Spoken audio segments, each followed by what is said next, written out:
Hello and welcome back to a Political Insight with TVC22 here in Clarence-Rockland.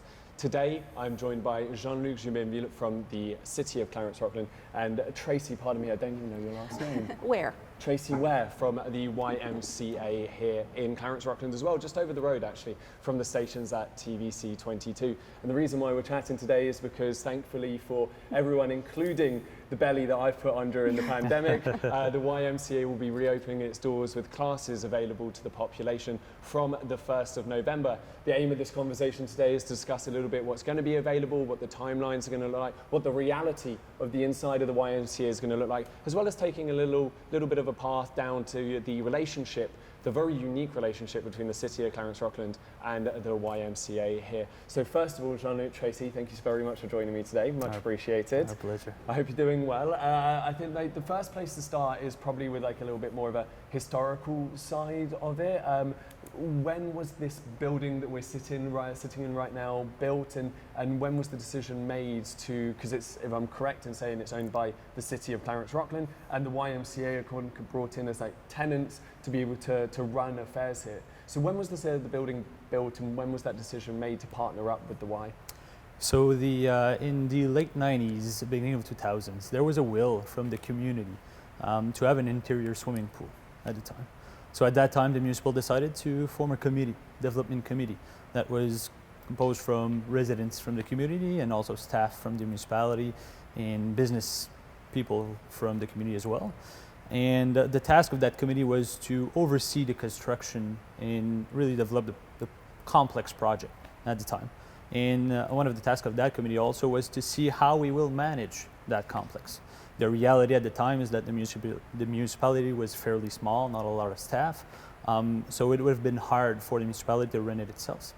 So one of the ideas that came up at that committee is to go and seek and see if there's any service providers out there. So they did an analysis, they went and took a lot of info from different service providers, and at the end of the day, the name of the YMCA really came on the top of the list. I think what we need to realize is that the YMCA is a charitable organization, and the mission vision of the YMCA is similar to the one from the municipality. So it was kind of a perfect match at the time. And also the YMCA runs, all their programs are oriented for families and for the community. They do have excellent aquatic programs as well. So as I say, for all those reasons at the time, it was just the best way to move forward was to get the YMCA into the building in order to help the municipality run the whole facility and provide an health, fitness, and aquatic service to the community. And as we mentioned, it's very unique in that sense because the YMCA traditionally own the buildings that they operate and run in as well, whereas this one is owned by the City of Clarence-Rockland. Was there ever a conversation on the committee, not about creating something yourselves to have someone else to run, but maybe ask a partner like the YMCA to come in and build something? What was the decision for the city? Why did the city, take that decision forward to sort of do it yourselves? It was a partnership at the time with the school board. This was a need in the community. I think it would have been hard. I wasn't there at the time, so I cannot say exactly why they decided to we as a municipality decided to build the building our own. But there was definitely a will from the school board as well, because right now the building stands on the school board property, but the building is owned by the municipality and it's run by the YMCA. So it was a big partnership at the time, and I think it was the easiest solution for us. Was to hire the YMCA to run the operations inside the building. Absolutely. And speaking of the operations, Tracy, could you give us a little bit of an insight as to what those operations are and what the sort of daily life inside of the YMCA here that you guys are responsible for is actually like? Right, sure. So the organization of the programs that we do, we commonly refer to as Health, Fitness, and Aquatics, or HFA, and that sort of sums up what the programming is. It is a combination of our conditioning floor, which would commonly be for most people what you would refer to as the gym, when you go to the gym and lift weights and do cardio exercise. We also offer a complement of fitness classes, the things that people would normally have maybe referred to as aerobics, Zumba, yoga, strength conditioning classes, and the pool facilities, so everything that's involved in aquatics and personal training. So a full complement of services in all of those areas. Also, on top of that, because the Y is so family oriented, and one of the many things that sets the Y apart from a number of other places that offer similar programmings is that we have a full complement of child and youth programming as well, that includes child minding and other child and youth programming that includes gym programming and workshops and other things like that. Yeah, and we'll be able to dive into those a little bit more later. Like sticking with the relationship that the Y has with the city at the moment. You yourself run the place down here. We got Jean-Luc who's here because absolutely he is the main man to come speak to at the city about all of this. What is your relationship like with Jean-Luc and with the city, and how much do you guys actually communicate about the daily ongoings or sort of the future vision of the YMCA here locally? Currently we speak quite frequently. So we have regular meetings, but we also speak whenever there's an issue that we need to collaborate on. So I have an open door with Jean-Luc, which is wonderful. We have great relationship, and I'm looking forward to moving forward. We speak daily if needed, and he leaves me to do what we need to do to keep things running if I don't need to speak to him. So it's a wonderful relationship. We currently meet as a team with his team and our team with the Y every month, every 3 weeks. A little bit more frequently right now because we're ramping up for our opening, but it's as you would expect any business to operate with their team. We communicate regularly. And being essentially tenants here, how does it work in terms of some of the operational costs, such as like the bills and maintaining the floor or something of the sort? Where do those costs land? So if I can speak about that. So the agreement between the Y and the city is a fairly thick document. So just try to simplify it for everyone. I think generally speaking, the municipality hires the Y in order to provide the HFA, the Health and Fitness and Aquatic service to the community. So the municipality pays the Y to offer the programs, to hire employees, and to do any activities that's going inside of the building. So that's the relationship, financially the relationship between both parties. And we talk about relationship and partnership. There was a presentation a few months ago, a public one to the City of Clarence-Rockland from the YMCA that discussed the partnership and the entente between the two of you. My understanding of it at that point was that the partnership had ended in 2019 and there was ongoing negotiations about a new partnership as well. So where do we stand here at the moment? Because we're sat in a wonderful leisure facility with plenty of equipment that's opening on the 1st of November. So is there a partnership between the two at the moment, and how long's that running for? And is there negotiations for a longer term one? Yeah, there's still a partnership for sure at this point. There was an extension of the contract that was signed until next February. What's happening right now with COVID, there's a lot of uncertainties. That we've been closed, the Y has been closed for so many months. There's definitely financial challenges for sure as well. But as I said, right now the extension of the contract is up until the month of February, and we are continuing negotiating as we speak right now. And well, speaking of the panel, like 1st of November is a big date because it's been since March, if I'm correct, that the doors have been closed sort of to the public to be able to utilise the facilities. Tracy, could you give us a little bit of an insight into what life was like in the YMCA during that time? What happened with staff and what happened to daily operations to make sure that obviously things weren't falling apart here and no one knew about it? So the Y was of course committed to making sure that things didn't fall apart and no one knew about it. But we also, as Jean-Luc was talking about, we are in a partnership also with the school, the SCAL next door. And as everyone is probably aware, part of the pandemic opening and closures involved opening and closures of the school. And anytime that the school was open, we were required to be available to provide them access to the facility to use the gymnasium for their services. So for their regular recreational services, they use our gym facility. So as part of that, it meant that we kept regular staff on board to maintain the facility for those purposes, and in turn that meant that there was somebody here. We had key staff on board to keep the facility running for that purpose.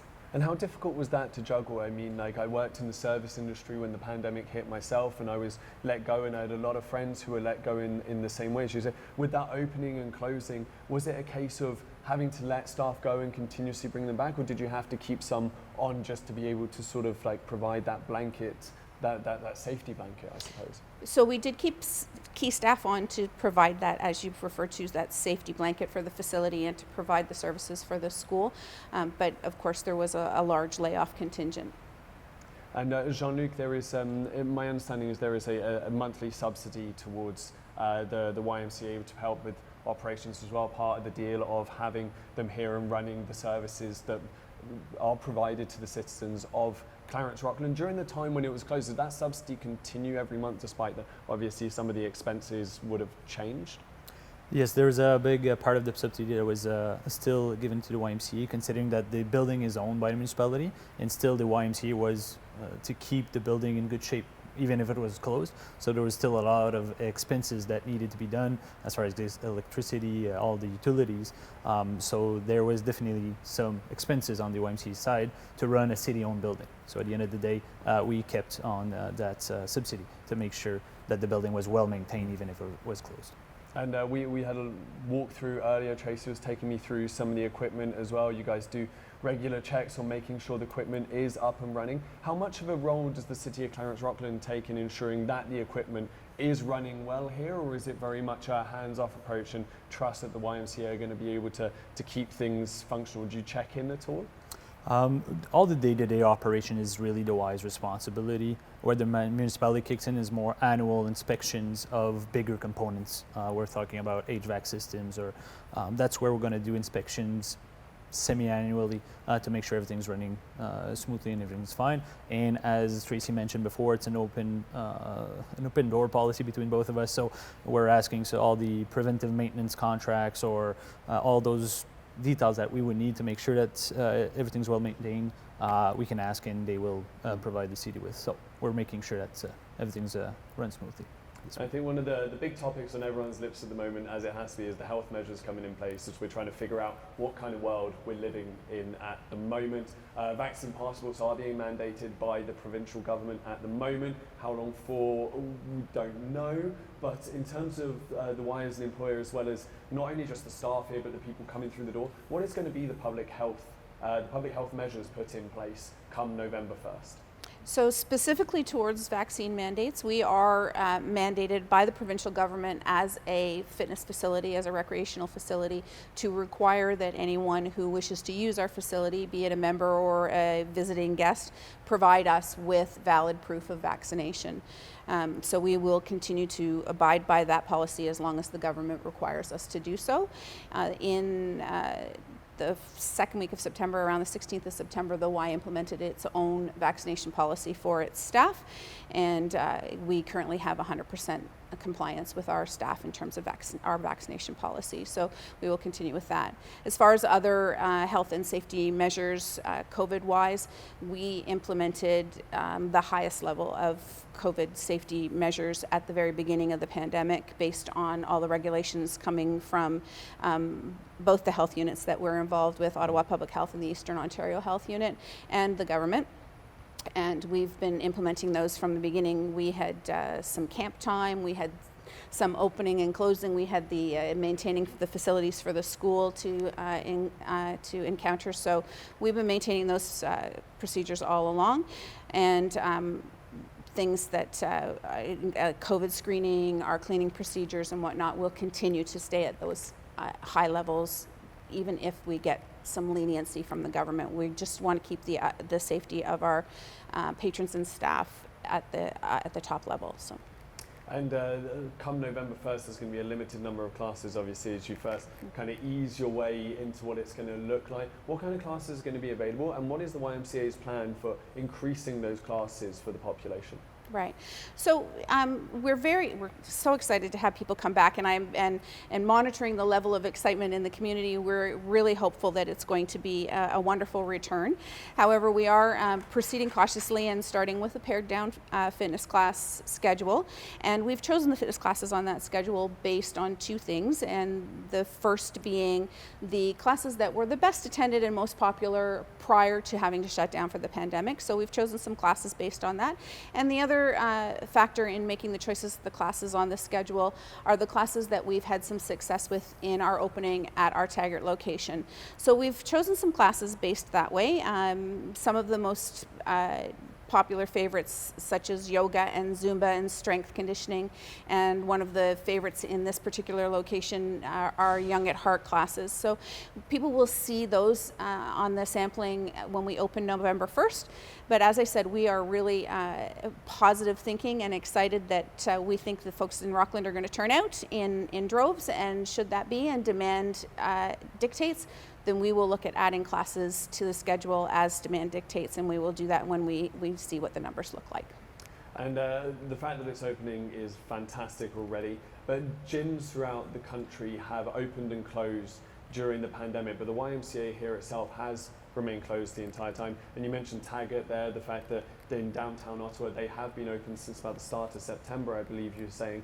So why has the YMCA remained completely closed off to the public for the entirety of the pandemic thus far, when other gym facilities such as other brands, not to name any until they sponsor us, and why have they been able to open and close again, but this place has remained closed the whole time? So at the time, as I say, we were in the middle of negotiating the new agreement, and as of right now, the city pays the deficits towards the building. So any deficit that otherwise will suffer throughout those few months, the city will cover that deficit. Reopening gym is not an easy task right now with all the COVID restrictions. How many people will come back? It's a big question mark. And the reality of gyms and recreational complex like this one is the user fees and the revenues comes from the users. So if there's no users, there's a big deficit. So it was a decisions between the YMCA and us to see when would be the appropriate time to open back up. And we thought of letting a bit all the school open up and see how COVID was doing after the school openings, and put a date around November 1st, as we thought it would be the best for everyone to open at that time, to make sure that the people would come back and not create a big deficit for the municipality by opening and having an empty building. And what Tracy mentioned earlier, that there was part of the Y that did have to open and close again, with the school having that affiliation there. Would that not have been able to use to sort of like create again a space for people to come in, or was because they had staff here already, the building was opening due to the schools, could that not have been utilised in a very similar way? Would it have created that much of a deficit? The school, the staff that needed to be in to run or to be able to open for the school was really minimal. The Y had only one staff in place, the janitor, who had a lot of other tasks to do just to maintain the building, and just having the school going in and out from the other side. So yes, if we would have opened up and having to had a lot more staff, it would have created definitely a bigger deficit. Okay. Whilst we're on the topic of finances, I mentioned earlier the presentation, the public presentation done to the city by the YMCA a couple of months ago. It was looking at part of it looked at some of the revenues and costs, and there seemed to be a little bit of a disparity between the two in the presentation. Could you explain that discrepancy a little bit further? It seemed like there was a little bit more on the revenue side than on the cost side. So what did that figure mean, and where did that money go? So if you're referring to there being a surplus and where that might head to, in any case, if there was a surplus in any of the Y's budgeting, that we would of course discuss with this city and would probably be attributed or applied to any year's previous deficits. So any surplus that would show up, we would do that with. If a surplus was to be ongoing or cumulative over years, then again we would refer to the city, talk to them, and see where we could improve programming, increase programming, or improve services or supports to the community with that surplus. And for you, Jean-Luc, would it always be about what the YMCA could do more with that money, or would it be potentially about dropping like the subsidy that the city provides towards the YMCA? That would be a council decision at the time. That'd be a council decision. So we need to get back to the council and bring reports, and it would be a political decision. But just to clarify, there was a misinterpretation of the data that was presented at municipal council. There was no surplus on the YMCA's side for the 2020-2021 budget period. Absolutely. And any of the other surpluses here locally, would there ever be a case that they're distributed to the Ys in like the greater capital region as well, or because of this unique relationship, would it stay here? We would have to, everything would be conferred to with the city, and it would stay here. It would be a city and Y partnership decision. Okay, fantastic. Well, finally, the last thing I really wanted to ask is for you, Tracy. The doors are opening to the public very soon. What's the best way for the residents to find out more information on classes, on opening times, on registration, and other such details? Certainly, they can check out our website at www.YMCA-YWCA.ca, lots of CAs, and our social media pages on Facebook and Twitter, and any information that they need, they can find there. And certainly that is starting to circulate wildly at the moment, and we are very excited to have people back. We'll look forward to it. Fantastic. Well, thank you very much for the pair of you for shedding some light on this very unique relationship and the fantastic news that these facilities are going to be open to the public again very shortly. And being just over the road, I can assure you I'll be popping over from time to time. Sounds good. Right, thank you very much for watching, and we'll see you next time. Goodbye.